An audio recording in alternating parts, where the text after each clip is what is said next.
नमस्कार, आप सभी जितने भी शिक्षा मित्र साथी हैं, आप सभी को लेकर एक बड़ी खबर आ रही है। जैसा कि आप सभी को पता ही होगा कि आप सभी के मानदेय वृद्धि को लेकर, आप सभी के समायोजन को लेकर कितने सारे प्रयास किए गए हैं।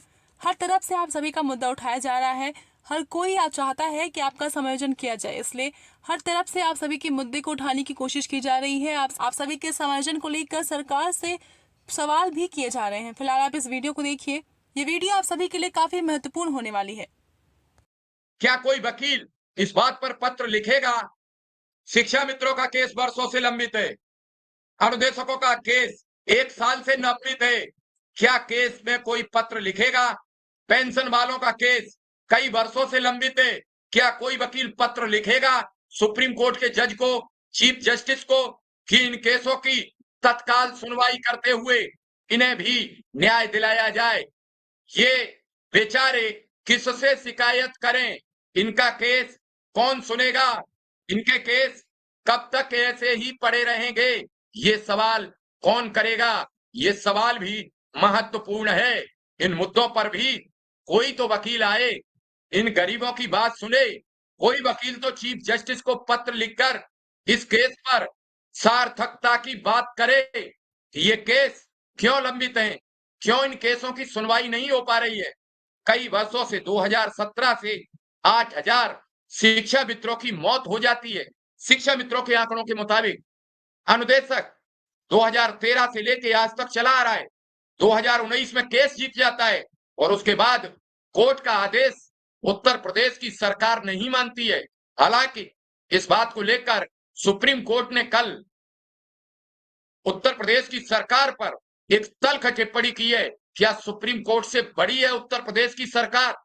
ये तल्ख टिप्पणियां क्या है मायने, क्यों की जा रही हैं? क्यों नहीं सुप्रीम कोर्ट और हाई कोर्ट के आदेश सरकार मानने को बाध्य हो रही है? क्या कोर्ट से बड़ी सरकारें हो चुकी हैं, या फिर दिखावे में कोर्ट के आदेशों को टालकर दूसरे कोर्टों में जाकर स्टे कराकर, रोक लगाकर वर्षों तक उनके अपील के मामले आगे बढ़ते रहते हैं और केस ऐसे ही खिंचड़ते रहते हैं। हजारों कर्मचारी भूखे प्यासे मरने को विवश रहते हैं। कोई उन केसों को लेकर एक टिप्पणी नहीं करता, एक लेटर नहीं लिखता। क्या ये देश के जाने माने और चर्चित वकील क्या नहीं जानते हैं कि क्या क्या होना चाहिए और क्या क्या बातचीत होनी चाहिए? मैं लगातार ऐसे केसों के बारे में डिटेल मांगता रहता हूं, डिटेल पूछता रहता हूं और लोगों से चर्चा करता हूं।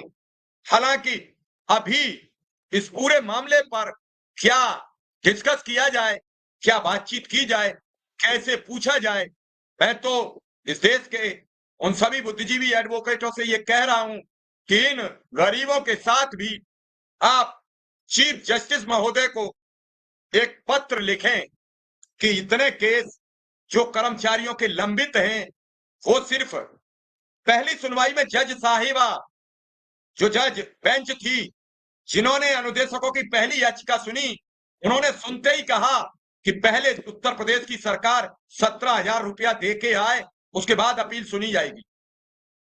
सरकार की अपील खारिज कर दी। जज साहब ने कहा 7 नवंबर को हम इसमें फैसला सुना देंगे।